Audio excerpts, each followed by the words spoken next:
Hello, good afternoon. Good afternoon, ma'am. Good afternoon, ma'am. Good afternoon, ma'am.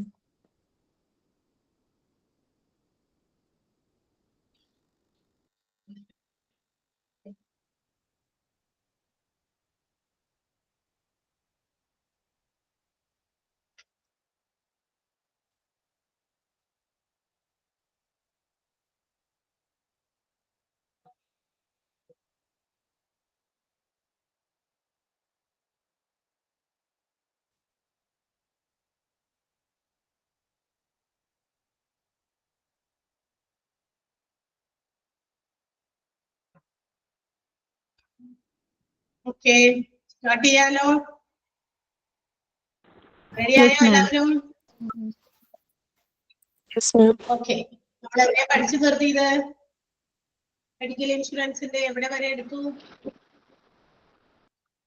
TPA 5 point.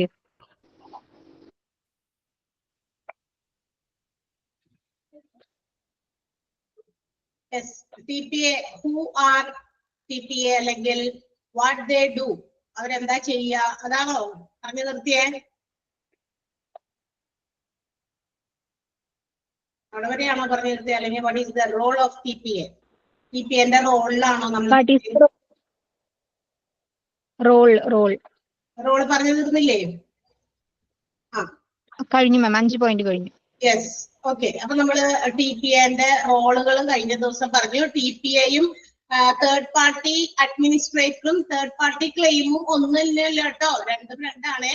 Third party administrator എന്ന് പറയുന്നത് ക്ലെയിമുകളൊക്കെ process ചെയ്യാനായിട്ട് legally license കിട്ടിയിരിക്കുന്ന agency അല്ലെങ്കിൽ company അല്ലെങ്കിൽ organisation, അതിനെയാണ് നമ്മൾ അത്തരം ഏജൻസികളെ, അതായത് നമുക്ക് എന്താ പറയാ ഹെൽത്ത് ഇൻഷുറൻസുമായിട്ടൊക്കെ അല്ലെങ്കിൽ ഇൻഷുറൻസുമായിട്ട് ബന്ധപ്പെട്ടിട്ട് നമുക്ക് ക്ലെയിം ചെയ്യേണ്ടി വരുമ്പോ ആ ക്ലെയിമിന് നമ്മളെ ഹെൽപ്പ് ചെയ്യുന്ന, അതിന് വേണ്ടിയിട്ട് അതായത് ഈ പറയുന്ന ക്ലെയിമിംഗ് പ്രോസസ് എല്ലാം തന്നെ കംപ്ലീറ്റ്ലി ചെയ്തു കൊടുക്കാൻ ബാധ്യതയുള്ള റെസ്പോൺസിബിൾ ആയിട്ടുള്ള ഒരു ഏജൻസി അല്ലെങ്കിൽ കമ്പനി അല്ലെങ്കിൽ ഓർഗനൈസേഷൻ, അതിനെയാണ് നമ്മൾ എന്ത് വിളിക്കുക? TPA അല്ലെങ്കിൽ തേർഡ് പാർട്ടി അഡ്മിനിസ്ട്രേറ്റേഴ്സ് എന്ന് വിളിക്കുക. അതിന് വേണ്ടിയിട്ട് അവർക്ക് IRDAയുടെ കയ്യിൽ നിന്ന് ലൈസൻസ് കിട്ടിയിട്ടുണ്ട്. അവരാണ് ഈ കാര്യങ്ങളൊക്കെ പ്രോസസ് ചെയ്യുക. അപ്പൊ ഇവർക്ക് ഒരു കണക്ഷൻ ഉണ്ട്. ആരൊക്കെ തമ്മിൽ കണക്ഷൻ ഉണ്ട്? TPAക്ക് പോളിസി ഹോൾഡറും ഇൻഷുറൻസ് കമ്പനിയും അതുപോലെ തന്നെ ഹെൽത്ത് കെയർ പ്രൊവൈഡർ ആയിട്ടുള്ള ഹോസ്പിറ്റൽസും തമ്മിലുള്ള ഒരു ബന്ധം ഉണ്ടായിരിക്കും. ആൻഡ് ഇവര് അതിന് വേണ്ടിയിട്ട് എന്താ ചെയ്യുക? Those who are approaching dum, അതായത് ഏതെങ്കിലും കസ്റ്റമേഴ്സ് പേഷ്യൻസ് അവരെ TPAനെ അപ്രോച്ച് ചെയ്യുന്ന സമയത്ത് they will provide an identification number. ഒരു ഐഡന്റിഫിക്കേഷൻ നമ്പർ അവർക്ക് വേണ്ടിയിട്ട് ഒരു കാർഡ് പ്രൊവൈഡ് ചെയ്തിട്ടുണ്ടായിരിക്കും അല്ലെ. ആ കാർഡ് വെച്ചിട്ട് അവർക്ക് ആ ഒരു ഫെസിലിറ്റി അല്ലെങ്കിൽ അവർക്ക് അതിന്റെ സർവീസസ് ക്ലെയിമിംഗ് പ്രോസസ്സിന് വേണ്ടി വരുന്ന എല്ലാ സേവനങ്ങളും ഈ ഒരു കാർഡ് ഉപയോഗിച്ച് അവർക്ക് ലഭ്യമാക്കാവുന്നതാണ്. അത് അവരുടെ സെറ്റിൽമെന്റ് വരെ, ക്ലെയിം സെറ്റിൽ ചെയ്യുന്നത് വരെ they can use that particular card, ആ കാർഡ് ഉപയോഗിക്കാം. അപ്പൊ ഇനി തങ്ങളെ സമീപിക്കുന്ന എല്ലാ പേഷ്യൻസിന്റെയും ഒരു record they have to maintain. TPA അവരെ സമീപിക്കുന്ന എല്ലാ പേഷ്യൻസിന്റെയും പോളിസി ഹോൾഡേഴ്സ് ആയിട്ടുള്ള പേഷ്യൻസിന്റെ ഒക്കെ റെക്കോർഡ് അവർ സൂക്ഷിക്കും. ഈ നമ്പർ അനുസരിച്ച് ആർക്കൊക്കെ ഇവര് ക്ലെയിമിംഗ് പ്രോസസ് ചെയ്ത് കൊടുത്തു, എന്തൊക്കെയാണ് ചെയ്തത് എന്നുള്ള കാര്യങ്ങളുടെ ഒക്കെ ഒരു റെക്കോർഡ്. കാരണം പിന്നീട് എന്തെങ്കിലുമൊക്കെ വെരിഫൈ ചെയ്യാനോ ഇൻഫർമേഷൻസ് ആക്സസ് ചെയ്യാനോ ഒക്കെ വേണ്ടി they can use it. അത്തരം മെഡിക്കൽ റെക്കോർഡുകൾ അല്ലെങ്കിൽ അത്തരം റെക്കോർഡ്സ് അവർക്ക് അത് എടുക്കാൻ പറ്റും, അല്ലെങ്കിൽ നോക്കാനോ വെരിഫൈ ചെയ്യാനോ ഒക്കെ സാധിക്കും. ആൻഡ് ക്ലെയിം സെറ്റിൽമെന്റ് ആണ് TPA ഓഫർ ചെയ്യുന്നത് അല്ലെങ്കിൽ ഗ്യാരണ്ടി ചെയ്യുന്നത്. ക്ലെയിം ഞങ്ങൾ സെറ്റിൽ ചെയ്തു തരാം. എങ്ങനെ? ഹോസ്പിറ്റൽസിനെ അതുപോലെ തന്നെ ഇൻഷുറൻസ് കമ്പനീനെയൊക്കെ കോർഡിനേറ്റ് ചെയ്ത് ക്യാഷ്ലെസ് ട്രീറ്റ്മെന്റ് പ്രൊവൈഡ് ചെയ്ത് കൊടുക്കുക. ആ ഒരു സ്റ്റേജിലേക്ക് പേഷ്യന്റിനെ ആക്കുക, അതുപോലെ തന്നെ പേഷ്യന്റിന്റെ സാറ്റിസ്ഫാക്ഷൻ വാങ്ങിക്കുക എന്നുള്ളതാണ് TPAയുടെ ലക്ഷ്യം എന്ന് പറയുന്നത്. And also they provide back and support to its customers. TPA അതുകൊണ്ട് തന്നെ ഇവർക്ക് ഫുൾ സപ്പോർട്ടാണ് കൊടുക്കുക, തുടക്കം തുടങ്ങി അവസാനം വരെ ബാക്ക് ആൻഡ് സപ്പോർട്ട് എന്ന് പറയുന്നത് കേട്ടോ. അപ്പൊ ഫുൾ സപ്പോർട്ട് പ്രൊവൈഡ് ചെയ്യുന്നു. ആൻഡ് ഓൾസോ ഫുൾ ടൈം സപ്പോർട്ടും പ്രൊവൈഡ് ചെയ്യുന്നു. Whenever we have some confusions or enquiries, നമുക്ക് എന്തെങ്കിലും ഈ ഇൻഷുറൻസിന്റെ ക്ലെയിമുമായി ബന്ധപ്പെട്ടിട്ടുള്ള സംശയങ്ങളോ ഒക്കെ വരികയാണെങ്കിൽ ഇവരെ എപ്പോ വേണമെങ്കിലും നമുക്ക് അപ്രോച്ച് ചെയ്യാം. Because they are providing 24/7 service. കാരണം അവര് 24/7, അതായത് ദിവസത്തിലെ 24 മണിക്കൂറും ആഴ്ചയിൽ ആ ഒരു ഫുൾ ടൈമും അവര് എന്ത് ചെയ്യുന്നുണ്ട്, ഫംഗ്ഷൻ ചെയ്യുന്നുണ്ട്, ഓപ്പറേറ്റ് ചെയ്യുന്നുണ്ട്, അല്ലെങ്കിൽ അവരുടെ സർവീസ് പ്രൊവൈഡ് ചെയ്യുന്നുണ്ട്. നമുക്ക് എന്ത് സംശയ നിവാരണത്തിനും എപ്പോൾ വേണമെങ്കിലും അവരെ സമീപിക്കാം. And also we can get our feedback, നമുക്ക് നമ്മുടെ ഫീഡ്ബാക്ക് വാങ്ങിക്കുകയും ചെയ്യാം. ആൻഡ് മാത്രമല്ല ഇവര് ചില അഡീഷണൽ ആയിട്ടുള്ള ചില സർവീസസും ഈ ക്ലെയിമിംഗ് പ്രോസസ് സെറ്റിൽ ചെയ്യുന്നതിന് പുറമെ പ്രൊവൈഡ് ചെയ്യുന്നുണ്ട്. Ambulance service, medical supply, etcetera. Okay, ഇതൊക്കെയാണ് TPA ചെയ്യുന്ന പ്രധാനപ്പെട്ട കാര്യങ്ങൾ. ഇത് കഴിഞ്ഞ ദിവസം നമ്മൾ പറഞ്ഞു തീർന്നു, എല്ലാവരും ജോയിൻ ചെയ്ത് തീർന്നോന്നാകും.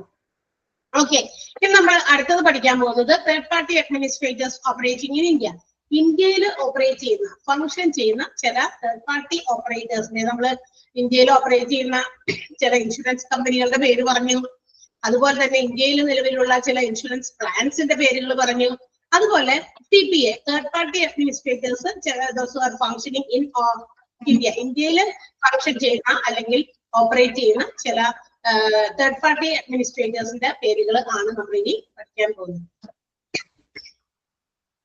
ഓക്കെ, സോ ഏതൊക്കെയാണെന്ന് നിങ്ങളൊന്ന് ജസ്റ്റ് ഒന്ന് അറിഞ്ഞിരിക്കുക.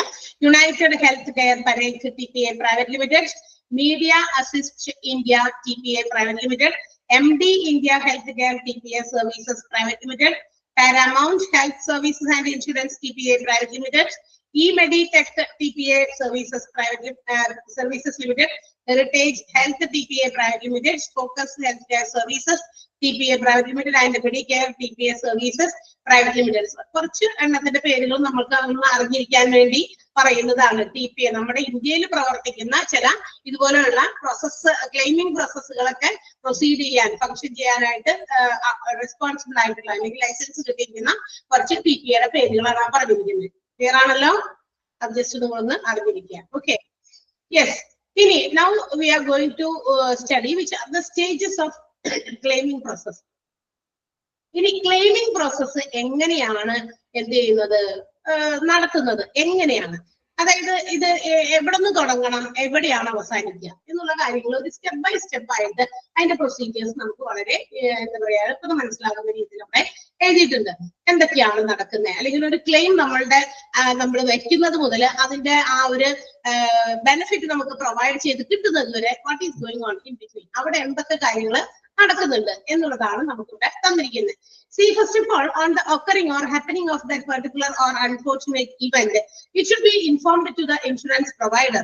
അല്ലെ, പെട്ടെന്ന് തന്നെ നമുക്കിപ്പോ എന്തെങ്കിലും ഹെൽത്ത് ഇൻഷുറൻസ് ആയിട്ട് ബന്ധപ്പെട്ടതാകുമ്പോൾ എന്തെങ്കിലും രോഗമോ അല്ലെങ്കിൽ ആക്സിഡന്റോ വന്നു കഴിഞ്ഞാൽ നമ്മൾ എന്ത് ചെയ്യണം, അത് ഇൻഷുറൻസ് കമ്പനിയെ അറിയിക്കണം, ഇൻഫോം ചെയ്യണം. അല്ലെ, അൺഫോർച്ചുനേറ്റ് ഇവന്റ് എന്ന് പറയാൻ കാരണം എന്താ, അത്ര സുഖകരമായ കാര്യമാണോ നമുക്ക് രോഗം വരുന്നത്, ആക്സിഡന്റ് വരുന്നത് ആണോ? അല്ലല്ലോ. അതുകൊണ്ടാണ്. അപ്പൊ അതുകൊണ്ടാണ് അതിനെ അങ്ങനെ ഒരു എന്താ പറയാ ഒരു ഇത് കൊടുത്തിരിക്കുന്നത്, ഒരു എക്സ്പ്ലനേഷൻ കൊടുത്തിരിക്കുന്നത്. മനസ്സിലായല്ലോ? അപ്പൊ അൺഫോർച്ചുനേറ്റ് ഇവന്റ് ഉണ്ടാകുമ്പോൾ നമ്മളത് ഇൻഷുറൻസ് കമ്പനിയെ ഇൻഫോം ചെയ്യുന്നു. എന്തിനു വേണ്ടിയിട്ടാണ്? അപ്ലോ ഓറഞ്ചൊക്കെ ആയിട്ട് നമ്മളെ കാണാൻ വരാൻ വേണ്ടിയിട്ടാണോ? തീർച്ചയായിട്ടും അല്ല. അപ്പൊ നമ്മൾ വെക്കുന്നത് നമുക്കറിയാം, നമ്മളിങ്ങനെ ഹോസ്പിറ്റലൈസ്ഡ് ആയിട്ടുണ്ട്, നമുക്ക് അപ്പൊ എന്താ പറയാ ട്രീറ്റ്മെന്റ് കിട്ടണം, നമ്മുടെ കയ്യിൽ ക്യാഷ് നമ്മൾ പ്രൊവൈഡ് ചെയ്യുന്നില്ല, ബിക്കോസ് നമുക്ക് ആ ഒരു ഹെൽത്ത് ഇൻഷുറൻസ് പോളിസി നമ്മൾ എടുത്തിരിക്കുന്നതുകൊണ്ട് ക്യാഷ്ലെസ് ട്രീറ്റ്മെന്റ് വേണം എന്നുള്ള രീതിയിലാണ് നമ്മൾ എന്ത് ചെയ്യുന്നത്, ഇവരെ ഇത് അറിയിക്കുന്നത്. ആ ഒരു പ്രോസസ്, ആ ഒരു അറിയിക്കുന്ന പ്രോസസ്, ഇൻഫോർമേഷൻ നമ്മളിങ്ങനെ പാസ് ചെയ്യുന്നുണ്ടല്ലോ, ആ ഒരു പ്രോസസ്സിനെ നമ്മൾ വിളിക്കുന്ന പേരാണ് raising a claim. Claim raise ചെയ്യുക എന്നാണ് പറയുന്നത്. അല്ലെ, കാശ് ഇൻഷുറൻസ് കമ്പനിയോട് മേടിച്ചോ അല്ലെങ്കിൽ ചോദിച്ചോ എന്നൊക്കെ അല്ലേ ചോദിക്കാം. നിങ്ങൾ ക്ലെയിം ചെയ്തോ എന്നങ്ങനെയല്ലേ ചോദിക്കുന്നത് കേട്ടേക്കണേ. പലപ്പോഴും ഇൻഷുറൻസുമായിട്ട് ബന്ധപ്പെട്ടുള്ള കാര്യങ്ങൾ സംസാരിക്കുമ്പോൾ അതാണ് ചോദിക്കേണ്ടത്. അല്ലെങ്കിൽ നമ്മൾ അറിയാത്ത പോലെ, നമ്മളൊക്കെ ഇതൊക്കെ അറിയുന്ന ആൾക്കാരാണെന്ന് കൂടി മനസ്സിലാക്കട്ടെ. ഒരു ഇൻഷുറൻസ് ഉണ്ട്, നമ്മൾ ഹോസ്പിറ്റലൈസ്ഡ് ആയിട്ട് ക്ലെയിം ചെയ്യാട്ടെ, വേഗം ക്ലെയിമിംഗ് പ്രോസസ്സ് നടത്തൂ എന്നാണ് നമ്മൾ പറയേണ്ടത്. ഇങ്ങനെ ഇൻഷുറൻസ് കമ്പനിക്കാരെന്ന് കാശ് മേടിച്ചോ അങ്ങനെയൊക്കെ ചോദിക്കരുത്. കുറച്ചുകൂടി നമ്മൾ ഓരോ ഇതനുസരിച്ച് വലുതാകുമ്പോൾ നമ്മൾ എന്താ പറയാ ഒരു ഡെവലപ്മെന്റ് നമ്മളുടെ പഠനത്തിൽ നമ്മൾ പഠിച്ചിരിക്കുന്ന കാര്യങ്ങളിലൊക്കെ ഉണ്ടാവണ്ടേ. അത് തന്നെ ഇപ്പൊ സ്റ്റാൻഡേർഡ് ആയിട്ട് നമ്മൾ സംസാരിക്കണം. ഓക്കെ, ഇതൊക്കെ ഞങ്ങൾക്ക് അറിയാം, ഞങ്ങൾ ഇതൊക്കെ പഠിച്ചു വന്നവരാണെന്ന് കൂടി മറ്റുള്ളവരെ അറിയണം. ഓക്കെ, അല്ലെങ്കിൽ അവർ വിചാരിക്കുമോ ഇതൊക്കെ ഒന്നും അറിയാൻ പാടില്ല, എന്തെങ്കിലുമൊക്കെ എങ്ങനെയെങ്കിലൊക്കെ സെറ്റിൽ ചെയ്ത് കൊടുത്താൽ മതി എന്നാവും. അങ്ങനെയല്ല, നമ്മൾ ഓരോ കാര്യം പുതിയത് നമ്മുടെ അറിവിലേക്ക്. അതാണ് പറയുന്നത് നിങ്ങളോട്, എന്ത് പുതിയ കാര്യം നമ്മൾ പഠിക്കുമ്പോഴും പരീക്ഷയ്ക്ക് വേണ്ടി മാത്രം പഠിക്കാതിരിക്കുക.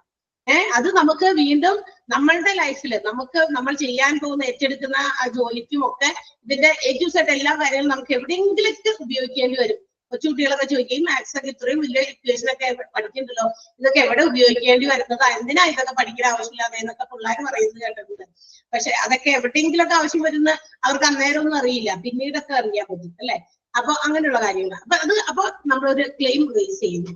ക്ലെയിം റേസ് ചെയ്യുന്നത് എങ്ങനെയാണ്? ഇനി നമ്മൾ വേഗം തന്നെ ഫോൺ എടുത്ത് കുത്തിയിട്ട് അവരെ വിളിച്ചറിയിക്കുകയാണോ? അല്ല, അതിന് ഒഫീഷ്യലി അല്ലെങ്കിൽ അതിന് എന്താ പറയാ വളരെ കൃത്യമായിട്ട് ഒരു പ്രൊസീജിയർ ഉണ്ട്, അതെങ്ങനെയാണ് സബ്മിറ്റ് ചെയ്യേണ്ടത്, ആ ക്ലെയിം സബ്മിറ്റ് ചെയ്യേണ്ടത്. സോ അതിന് വേണ്ടിയിട്ട് we have to file a form.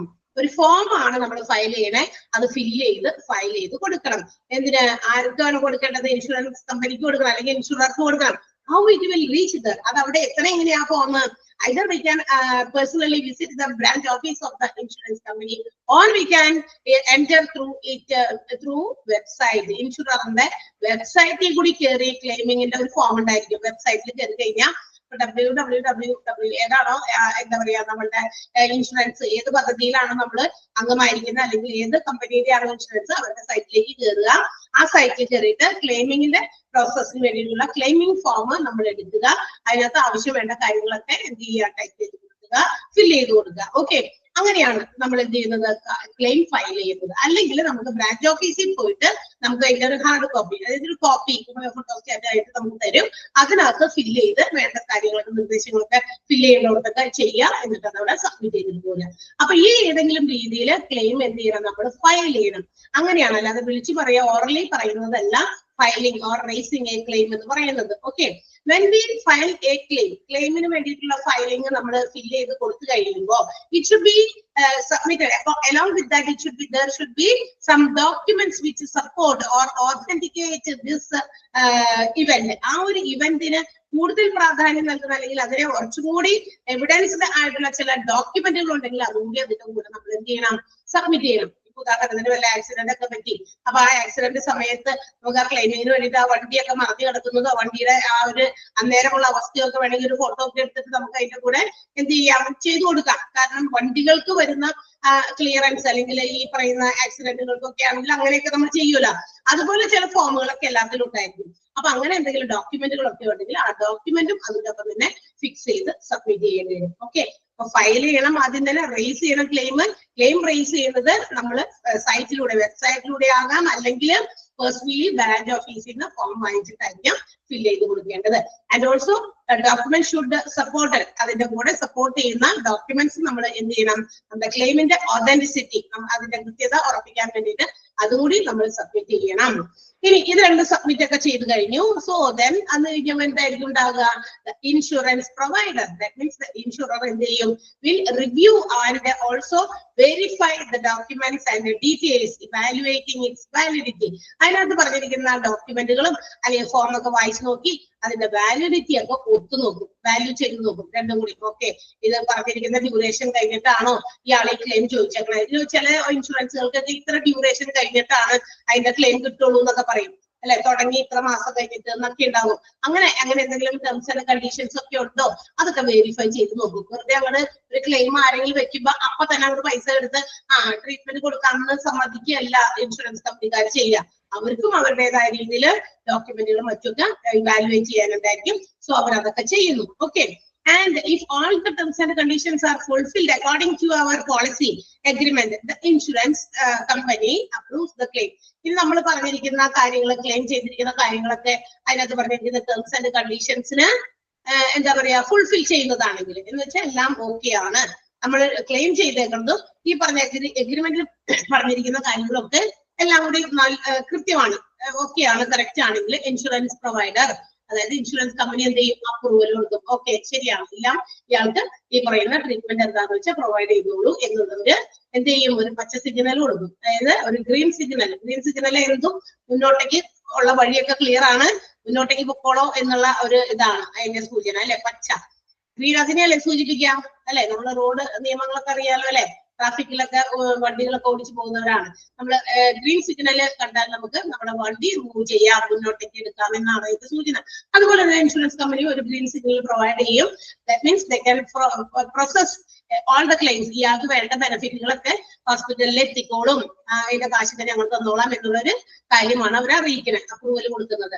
And once the company approves, ഈ കമ്പനി ഇത് അപ്രൂവ് ചെയ്ത് കഴിഞ്ഞാൽ whatever benefits which are stated in the policy, എന്തൊക്കെ ബെനിഫിറ്റ് ആണോ ആ പോളിസിയിലത് പറഞ്ഞിരിക്കുന്നത് ഇതെല്ലാം കൊടുക്കാൻ നമ്മുടെ ഇൻഷുറൻസ് കമ്പനി ബാധ്യസ്ഥരാണ്. And in case of life insurance, life insurance ആണെങ്കിൽ LIC ഒക്കെ ആണെങ്കിൽ ആ ബെനിഫിഷ്യറിക്ക് റിസീവ്സ് ദ പേയ്മെന്റ് കയ്യിലായിരിക്കും. LIC ആണെങ്കിൽ, മറ്റേതാണെങ്കിൽ ഹെൽത്ത് ഇൻഷുറൻസ് ആണെങ്കിൽ അതിന്റെ പേയ്മെന്റ് മെഡിസിനോ അല്ലെങ്കിൽ ട്രീറ്റ്മെന്റുകൾക്കോ മറ്റൊക്കെ വേണ്ടിയിട്ട് വരുന്ന കാശ് എവിടെ കിട്ടും? ഇൻഷുറൻസ് കമ്പനി ആർക്ക് പ്രൊവൈഡ് ചെയ്യും? ഹോസ്പിറ്റൽസിലേക്ക് പ്രൊവൈഡ് ചെയ്യും. LIC ആണെങ്കിൽ അത് ബെനിഫിഷ്യറിക്ക് കയ്യിൽ ക്യാഷ് ആയിട്ട് കിട്ടുന്നു. അങ്ങനെ ക്യാഷ് ആയിട്ട് കിട്ടുന്നതിനെ വിളിക്കുന്ന പേരാണ് pay out. Pay out is a sum of money given to the policy holder when a claim is accepted. Claim accept ചെയ്ത് കഴിയുമ്പോൾ പോളിസി ഹോൾഡർക്ക് കൊടുക്കുന്ന ആ പണം, കൊടുത്തു തീർക്കുന്ന ആ പണം, അതിനെയാണ് നമ്മൾ പേ ഔട്ട് എന്ന് വിളിക്കുക. മനസ്സിലായോ? ലൈഫ് ഇൻഷുറൻസിൽ പേ ഔട്ട് അപ്പൊ തന്നെ എന്ത് ചെയ്യുന്നു? അപ്പൊ തന്നെ അല്ല, ഇതിന്റെ ടൈം അതിന്റെ ബാക്കി ഡീറ്റെയിൽസും കാര്യങ്ങളൊക്കെ പേപ്പേഴ്സ് ഒക്കെ ക്ലിയർ ആക്കി അവർക്ക് പൈസയായിട്ട് പ്രൊവൈഡ് ചെയ്യുന്നു. അതേസമയം ഹെൽത്ത് ഇൻഷുറൻസിലാണെങ്കിൽ അതിന്റെ ട്രീറ്റ്മെന്റിന് വേണ്ടിയിട്ടുള്ള ബാക്കി കാര്യങ്ങളൊക്കെ എന്ത് ചെയ്യുന്നു? പ്രൊവൈഡ് ചെയ്യുന്നു. പേഷ്യന്റിന് ഹോസ്പിറ്റൽസിൽ നിന്ന് പ്രൊവൈഡ് ചെയ്യുന്നു. കാരണം പേഷ്യന്റ് കാശൊന്നും അടയ്ക്കേണ്ട, ഇതെല്ലാം ഇൻഷുറൻസ് കമ്പനി നോക്കിക്കോളും എന്നുള്ളതാണ് അതിന്റെ അർത്ഥം. അപ്രൂവൽ കിട്ടിക്കഴിഞ്ഞാൽ. ഓക്കെ, ആ പേ ഔട്ട് എന്നുള്ളതൊന്ന് അണ്ടർലൈൻ ചെയ്യണേ. ഏറ്റവും ഒന്നാമത്തെ പോയിന്റിൽ റേസിംഗ് എ ക്ലെയിം എന്ന് പറയുന്ന ആ പോയിന്റും ഒന്ന് അണ്ടർലൈൻ ചെയ്തേക്കണം. എന്താണ് റേസിംഗ് എ ക്ലെയിം, എന്താണ് പേ ഔട്ട്? ക്ലിയർ ആയോ? ഇത്രയും വരെയുള്ള പോയിന്റ് മനസ്സിലായോ? ആർക്കും സംശയമില്ലല്ലോ? ഓക്കെ, ദെൻ ഇനി എന്ത് പറ്റി? Okay, yes. ഇനി എന്താണ് അടുത്തത്? ഇൻഷുറൻസ് ബെനിഫിറ്റുകൾ അതിന്റെ പോളിസിയിൽ പറഞ്ഞിരിക്കുന്ന ബെനിഫിറ്റ് എന്തൊക്കെയാണോ അതെല്ലാം തന്നെ ക്ലെയിം റിസീവ് ചെയ്ത് കഴിഞ്ഞാൽ അപ്പൊ തന്നെ കമ്പനി പ്രൊവൈഡ് ചെയ്യുന്നു എന്നുള്ളതാണ്. And the company is also ready to pay out the lump sum amount or in installments or regular payments, അതായത് depending upon the terms of the policy. നമ്മുടെ പോളിസിയിൽ പറഞ്ഞിരിക്കുന്ന മാതിരിക്ക് എന്ത് ചെയ്യുന്നു? ഒന്നില്ലെങ്കിൽ ഒറ്റ തുകയായിട്ട് ഫുൾ എമൗണ്ട് ഒറ്റയടിക്കായിട്ട് ഇൻഷുറൻസ് കമ്പനി പ്രൊവൈഡ് ചെയ്യുന്നു ആ ബെനിഫിറ്റ് കൊടുക്കാൻ വേണ്ടിയിട്ട്. അല്ലെങ്കിൽ ചിലപ്പോൾ റെഗുലർ പേയ്മെന്റ്സ് ആയിരിക്കാം, ചിലപ്പോൾ ഹോസ്പിറ്റലിൽ വരുന്ന ഓരോ ദിവസത്തെ ക്യാഷ് പോലെ ആയിരിക്കാം കൊടുക്കാം, അല്ലെങ്കിൽ ഇത്ര തുകയായി കഴിഞ്ഞിട്ടായിരിക്കും കൊടുക്കുക, 2-3 ദിവസത്തെ ഒരുമിച്ചായിരിക്കും ബിൽ പേയ്മെന്റ് ചെയ്യാം. സോ അതെങ്ങനെയാണോ പ്രൊവൈഡ് ചെയ്യുന്നതെന്ന് ആ പോളിസിയുടെ ടേംസിൽ പറഞ്ഞിട്ടുണ്ടായിരിക്കും, വ്യവസ്ഥകൾ ഉണ്ടായിരിക്കുമല്ലോ, ആ ടേംസ് അനുസരിച്ചിട്ടായിരിക്കും അത് പേ ഔട്ട് ചെയ്യുക. ക്ലിയർ ആയോ point? The insurer might be ready to provide an upfront lump sum amount. Lump sum means full amount, or it might stagger the payout as regular payments depending on the terms of your policy. Policy terms അനുസരിച്ച് regular പേയ്മെന്റുകളായിട്ടായിരിക്കാം ചിലപ്പോൾ pay out നടത്തുക, അല്ലെങ്കിൽ lump sum amount ആയിട്ടായിരിക്കാം. എന്തിനായിരിക്കും insurer ready ആയിരിക്കണം. Lump sum amount ആയിട്ട് കൊടുക്കാന്നാണ് പോളിസിയിൽ പറഞ്ഞേക്കണേ.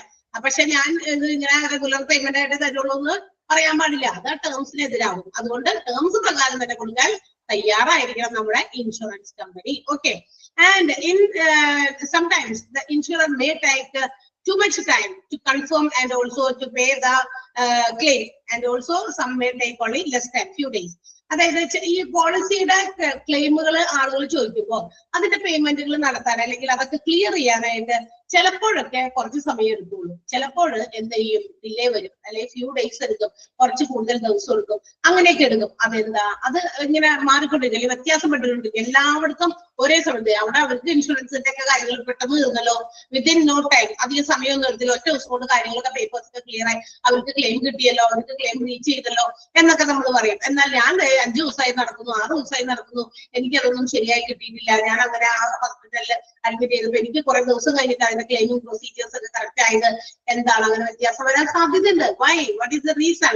Because അതിന്റെ പ്രത്യേകത എന്താണെന്ന് വെച്ച് കഴിഞ്ഞിട്ടുണ്ടെങ്കിൽ അത് എന്താ പറയാ, അതിന്റെ പ്രത്യേകത തൊട്ടടുത്ത കുറെ പോയിന്റിലൊക്കെ പറയുന്നത് ചില ഡോക്യുമെന്റുകൾ ചിലപ്പോൾ ഓർഡറിലായിരിക്കില്ല, നമ്മൾ സബ്മിറ്റ് ചെയ്തിരിക്കുന്ന ഡോക്യുമെന്റുകൾ ചിലപ്പോൾ ക്ലിയർ ആവില്ല, അല്ലെങ്കിൽ ആ ഓർഡർ ആയിട്ടായിരിക്കില്ല ചിലപ്പോൾ ഡോക്യുമെന്റുകൾ സബ്മിറ്റ് ചെയ്തിരിക്കുന്നത്. പലതും ചിലപ്പോൾ ചോദിക്കുമ്പോൾ അയ്യോ ഇന്ന ഡോക്യുമെന്റ് ഇല്ലല്ലോ, അപ്പൊ ഇനി അതുകൊണ്ടേ കൊടുത്ത്, അടുത്ത ഇല്ലെങ്കിൽ വേറെ ഡോക്യുമെന്റ് ഇല്ലല്ലോ, അതുകൊണ്ടേ കൊടുത്ത്.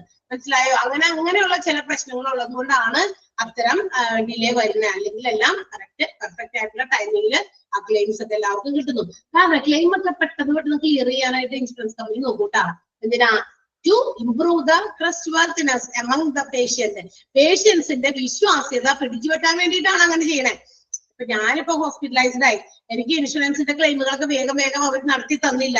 എന്നെ അവിടെ ഹോസ്പിറ്റലിന്റെ ബാധിക്ക് വളരെ ക്രിട്ടിക്കൽ ആയിട്ടുള്ള സ്റ്റേജിൽ അവിടെ എത്തിയിരിക്കുകയാണ്. ഇൻഷുറൻസ് കമ്പനിയുടെ അപ്രൂവൽ കിട്ടാത്തതുകൊണ്ട് ഹോസ്പിറ്റലുകാരെ അഡ്മിറ്റ് ചെയ്തിട്ടില്ല. എന്റെ കയ്യിൽ കാശില്ല എന്ന് വിചാരിക്കാം, എനിക്ക് അവിടെ ട്രീറ്റ്മെന്റ് തരാനായിട്ട്. ഓക്കെ, അപ്പൊ എനിക്ക് ഹെൽത്ത് ഇൻഷുറൻസിന്റെ പോളിസി ഉള്ളതുകൊണ്ട് അവിടെ ഇൻഷുറൻസ് കമ്പനിയുടെ അപ്രൂവൽ കിട്ടാൻ വേണ്ടി അവിടെ വാദിക്ക് തന്നെ കിടക്കേണ്ടി വരും. അവരൊരു ഫിംഗർ മൂവ് ചെയ്യണമെങ്കിൽ അപ്രൂവൽ ഒന്നില്ലെങ്കിൽ ഇൻഷുറൻസ് കമ്പനിയുടെ കിട്ടണം, അല്ലെങ്കിൽ എന്റെ കിട്ടണം. ഞാൻ കാശ് എടുത്തോളാം, എന്റെ അസുഖത്തിന്റെ എന്താന്ന് വെച്ചാൽ വേഗം ചെയ്തോ എന്ന് എന്റെയോ എന്റെ ഫാമിലി മെമ്പേഴ്സിന്റെയോ ഒരു അനുമതി, അല്ലെ, ഒരു എന്താ പറയാ സമ്മതം അവിടെ കിട്ടണം, അപ്രൂവൽ കിട്ടണം. ഇത് രണ്ടിലെ ഏതെങ്കിലും ഒന്ന് കിട്ടിയാൽ മാത്രമേ എന്താ പറയാ ഹോസ്പിറ്റലുകാര് നമ്മളെ ഏറ്റെടുക്കുന്നുള്ളൂ, അഡ്മിറ്റ് ചെയ്യുന്നുള്ളൂ അവിടെ, എത്ര സീരിയസ് ആണെങ്കിൽ കൂടി. ഓക്കെ, അല്ലെങ്കിൽ നമ്മൾ കാശ് കൊടുക്കാന്ന് പറയാം. അപ്പൊ അല്ലെങ്കിൽ എന്ത് പറ്റും, ഇതുപോലെ അവിടെ ഡിലേ ആയിട്ട് ഓരോ പേപ്പേഴ്സ് ഡോക്യുമെന്റ്സ് ക്ലിയർ ആകുന്നത് വരെ അവിടെ കിടക്കണം എന്നാണ് പറയുന്നത്. പക്ഷെ എത്രയും പെട്ടെന്ന് അതൊക്കെ ക്ലിയർ ചെയ്ത് നമ്മൾ കൊടുത്തു കഴിഞ്ഞാൽ, ഡോക്യുമെന്റ്സ് എല്ലാം ഓക്കെ ആണെങ്കിൽ, ഓർഡറുകളിലാണെങ്കിൽ, നമ്മുടെ claims will be as soon as possible അവരെന്ത് ചെയ്യുന്നു, കാര്യങ്ങൾ ചെയ്തു തീർക്കും. ബിക്കോസ് അത് ഇൻഷുറർക്ക് ആ പേഷ്യന്റിലുള്ള ട്രസ്റ്റ് വർത്തിനെസിന്റെ ഒരു ഭാഗം കൂടിയാണ്. അതായത് ഇനിയും ആൾക്കാർ ആ ഇൻഷുറൻസ് പർച്ചേസ് ചെയ്യാനുള്ള ഒരു എന്താ പറയാ ഒരു പ്രചോദനം, ഒരു ഇൻഡക്ഷൻ കൂടിയാണത്.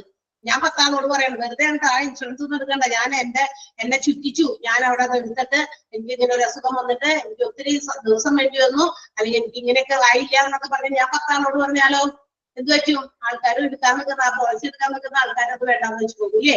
അപ്പൊ അതൊക്കെ ഇല്ലാതിരിക്കാൻ അവര് എപ്പോഴും അതൊക്കെ കൃത്യമായിട്ട് ചെയ്യാനായിട്ട് ശ്രദ്ധിക്കും insurance company. Okay, then and lastly ഇനി പറയാണ് all the details which we disclose to the insurer. ഇൻഷുററിനോട് നമ്മൾ when we purchase the insurance വാങ്ങിക്കുന്ന സമയത്തില്ലേ, അത് ഒരു ഇൻഷുറൻസ് പോളിസി നമ്മൾ എടുക്കുന്ന സമയത്ത് ഇൻഷുററിനോട് നമ്മൾ ഓൾ ദ ഡീറ്റെയിൽസ്, എല്ലാ ഡീറ്റെയിൽസും കറക്റ്റ് ആയിട്ടും ഒക്കെയാണ് പറഞ്ഞു കൊടുക്കേണ്ടത്. നമ്മൾ അവരെ മിസ്റ്റേക്ക് ചെയ്യുന്ന രീതിയിൽ, അവരിൽ നിന്ന് എന്തെങ്കിലും കൺസീൽ ചെയ്യുന്ന രീതിയിൽ അവരുടെ ഫാക്ട്സ് ഒക്കെയാണ് നമ്മൾ പ്രൊവൈഡ് ചെയ്യുന്നതെങ്കിൽ at any time the insurer can reject the claim. Claim reject ചെയ്യാൻ വരെ ഇൻഷുറർക്ക് എന്തുണ്ട്, അധികാരം ഉണ്ട്, അല്ലെങ്കിൽ റൈറ്റ് ഉണ്ട്. ദാറ്റ് മീൻസ് അതായത് ഇപ്പൊ ഞാൻ ഇൻഷുറൻസ് പോളിസി എടുക്കുന്ന സമയത്ത് ഒരു ചെറിയ എക്സാമ്പിൾ പറയാം. ഇപ്പൊ എനിക്ക് എന്തെങ്കിലും ഒരു അസുഖമുണ്ട്, സ്ഥിരമായിട്ട് ഞാൻ അതിന് മരുന്ന് കഴിച്ചുകൊണ്ടിരിക്കാം. അപ്പൊ ഞാൻ ഇപ്പൊ എപ്പോഴും രോഗമാണല്ലോ, എന്തെങ്കിലും ഒരു ഹെൽത്ത് ഇൻഷുറൻസ് എടുത്തേക്കാമെന്ന് വിചാരിച്ചിട്ട് ഒരു ഇൻഷുറൻസിന്റെ ഭാഗമാകാൻ ചെല്ലുന്നു. അപ്പൊ ആ ഇൻഷുറൻസിന് അതിന്റേതായ ടേംസ് ആൻഡ് കണ്ടീഷൻസ് ഉണ്ട്. അപ്പൊ അവർ നമ്മളോട് ചോദിക്കും, സ്ഥിരമായ എന്തെങ്കിലും രോഗത്തിന് മരുന്ന് കഴിക്കുന്നുണ്ടോ, എന്തൊക്കെ രോഗമുണ്ട്. അപ്പൊ ഞാൻ അത് മറച്ചു വെക്കുന്നു, പറയുന്നില്ല എനിക്ക് ഇന്ന രോഗം ഉണ്ടെന്നുള്ള കാര്യം പറയാതെ ഞാൻ എന്ത് ചെയ്യുന്നു, വേറെ രോഗമൊന്നുമില്ല, മരുന്നൊന്നും സ്ഥിരമായി കഴിക്കുന്നില്ല എന്നൊക്കെ പറഞ്ഞ് ഇൻഷുറൻസ് ഞാൻ പർച്ചേസ് ചെയ്തു. ആൻഡ് ഒരു മാസം കഴിഞ്ഞപ്പോഴേക്കും ഞാൻ ആ രോഗവുമായി ബന്ധപ്പെട്ട് ഞാൻ ഹോസ്പിറ്റലൈസ്ഡ് ആയി, ഒത്തിരി സീരിയസ് ആയിട്ട് ഹോസ്പിറ്റലൈസ്ഡ് ആയെന്ന് വിചാരിക്കാം. അപ്പൊ ചിലപ്പോ അതിനകത്തെ ടേംസ് അനുസരിച്ച് ചിലപ്പോ ആ എടുക്കുന്ന പോളിസിയുടെ സമയം മുതൽ ചിലപ്പോ 2 മാസത്തേക്ക് അല്ലെങ്കിൽ 3 മാസത്തേക്ക് 4 മാസത്തേക്കൊക്കെ നമുക്ക് ഏതെങ്കിലും ഇന്ന തരത്തിലുള്ള രോഗങ്ങളൊക്കെ ഉണ്ടെങ്കിൽ ചിലപ്പോൾ അതിന് കവറേജ് കിട്ടിയാന്നൊക്കെ ടേംസിലൊക്കെ ഉണ്ടായിരിക്കും. പക്ഷെ രോഗം വന്നപ്പോ ഞാൻ അതൊന്നും ശ്രദ്ധിക്കുന്നില്ല, എന്ത് ചെയ്യുന്നു, ഞാൻ ക്ലെയിം ചോദിക്കുന്നു. പക്ഷെ ഞാൻ അതിന് സ്ഥിരമായ ഒരു മരുന്ന് കഴിച്ചുകൊണ്ടിരുന്ന ഒരു രോഗിയായിരുന്നു, എന്നിട്ട് അത് കൺസീൽ ചെയ്തുകൊണ്ട്, കണ്ടല്ലോ, മറച്ചു വെച്ചുകൊണ്ടാണ് ഞാൻ എന്ത് ചെയ്തത്, ഇൻഷുറൻസ് എടുത്തത്. എന്നിട്ട് ഞാൻ അവരോട് ക്ലെയിം ചോദിക്കുകയാണ്, അവര് തരില്ല. ബിക്കോസ് അങ്ങനെയുള്ള ചില അസുഖങ്ങൾക്ക്, അതായത് നേരത്തെ ഉള്ള അസുഖങ്ങൾക്ക് എന്താ പറയാ ഈ പറയുന്ന കവറേജ് കിട്ടാത്ത പോളിസീസ് ഒക്കെ ഉണ്ട്. അങ്ങനെയൊക്കെ എന്തെങ്കിലും ഫാക്ടുകൾ മറച്ചു വെച്ചിട്ട് നമ്മൾ എന്ത് ചെയ്യാൻ പാടില്ല, ഇൻഷുറൻസ് പർച്ചേസ് ചെയ്യാൻ പാടില്ല. അപ്പൊ അത് എപ്പോഴെങ്കിലും അവർ കണ്ടുപിടിച്ചാൽ എന്ത് പറ്റും, അവർക്ക് ആ ക്ലെയിം റിജക്ട് ചെയ്ത് കളയാനും സാധ്യതയുണ്ട്. അപ്പൊ ഇതൊക്കെയാണ് നമ്മുടെ ക്ലെയിമിങ്ങിന്റെ പ്രൊസീജിയേഴ്സിൽ വരുന്ന സ്റ്റെപ്പ് ബൈ സ്റ്റെപ്പ് പോയിന്റുകൾ. ഓരോ സ്റ്റെപ്പും ഓരോന്നിന് എന്താ പറയാ കറക്റ്റ് ആയിട്ട് ആ ഓർഡറിലാണ് അവർ പറഞ്ഞിരിക്കുന്നത്. ഓക്കെ, ക്ലിയർ ആയോ? അപ്പൊ നമ്മൾ ഫസ്റ്റ് തന്നെ ഇൻഷുറൻസ് കമ്പനിയെ അൺഫോർച്ചുനേറ്റ് ഇവന്റ് അറിയിക്കണം. ആ അറിയിക്കുന്നത് ഫയലിംഗ് എ ഫോം ഫയൽ ചെയ്തുകൊണ്ടാണ്, വെബ്സൈറ്റിലൂടെയോ ഐദർ അല്ലെങ്കിൽ ബ്രാഞ്ച് ഓഫീസിലൂടെയോ അതിന്റെ ഫോം ഫിൽ ചെയ്തിട്ടോ നമുക്കത് അവരെ അറിയിക്കാം. Documents also should be supported. അതിനൊപ്പം തന്നെ ഡോക്യുമെന്റുകളും നമ്മൾ സബ്മിറ്റ് ചെയ്തിരിക്കണം. ഇതെല്ലാം വെരിഫൈ ചെയ്ത് ഇൻഷുറർക്ക് എന്താ പറയാ, ഇതെല്ലാം വെരിഫൈ ചെയ്തതിന്റെ വാലിഡിറ്റി മറ്റുമൊക്കെ ഇൻഷുറർ പരിശോധിച്ചു നോക്കും. ആൻഡ് അതിനുശേഷം എല്ലാം ടേംസ് ആൻഡ് കണ്ടീഷൻസ് ഫുൾഫിൽ ചെയ്തുവെങ്കിൽ അപ്രൂവൽ കൊടുക്കുന്നു. അപ്രൂവ് ചെയ്തു കഴിഞ്ഞാൽ insurance company have to provide the benefits which are agreed in the policy. പോളിസിയുടെ ഡോക്യുമെന്റിൽ പറഞ്ഞിരിക്കുന്ന എഗ്രിമെന്റുകൾ പ്രകാരം എല്ലാ ബെനിഫിറ്റും കൊടുക്കാൻ അപ്രൂവൽ കൊടുത്തു കഴിഞ്ഞാൽ ഇൻഷുറൻസ് കമ്പനി തയ്യാറാകണം. ലൈഫ് ഇൻഷുറൻസ് ആണെങ്കിൽ അതിന്റെ ലംസം എമൗണ്ട് പേ ഔട്ട് ആയിട്ട് ഇൻഷുറൻസ് കമ്പനി എന്ത് ചെയ്യണം, ബെനിഫിഷ്യറിക്ക് പ്രൊവൈഡ് ചെയ്യണം. ഓക്കെ, ഇനി അങ്ങനെ പ്രൊവൈഡ് ചെയ്യുമ്പോൾ അത് ലംസം എമൗണ്ട് ആയിട്ടോ അല്ലെങ്കിൽ റെഗുലർ പേയ്മെന്റുകളായിട്ടോ as per the conditions of the പോളിസിയുടെ കണ്ടീഷൻസ് പ്രകാരം കമ്പനി കൊടുക്കാനായിട്ട് റെഡി ആയിരിക്കണം. അത് കൊടുക്കുന്ന സമയത്തിന്റെ കാലയളവില് there may be some difference, വ്യത്യാസം ഉണ്ടായിരിക്കാം. Some policies will be settled as soon as possible, എത്രയും പെട്ടെന്ന് ക്ലെയിമുകൾ സെറ്റിൽ ചെയ്യുന്ന പോളിസീസ് ഉണ്ട്. എന്നാൽ ചിലതൊക്കെ കുറച്ച് ഫ്യൂ ഡേയ്സ് വരെ എടുക്കുന്ന പോളിസീസും ഉണ്ട്. പക്ഷെ അത് എത്രയും as soon as possible without a delay, വളരെ എളുപ്പത്തിൽ അതൊക്കെ ചെയ്യാനാണ് ഇൻഷുറൻസ് കമ്പനി നോക്കുക. Because they have to increase the trustworthiness among the കസ്റ്റമേഴ്സുമായിട്ട് എത്രയും പെട്ടെന്ന് വിശ്വാസ്യത ഊട്ടിയുറപ്പിക്കുക എന്നുള്ളത് അവരുടെ ലക്ഷ്യമാണ്. അതുകൊണ്ട് and also we have to reveal all the details about our health and also lifestyle. നമ്മുടെ ഹെൽത്ത്, നമ്മുടെ ലൈഫ് സ്റ്റൈല് സംബന്ധിക്കുന്ന എല്ലാ കാര്യങ്ങളും ഡീറ്റെയിൽഡ് ആയിട്ട് ഇവരെ ഡിസ്ക്ലോസ് ചെയ്തിരിക്കണം.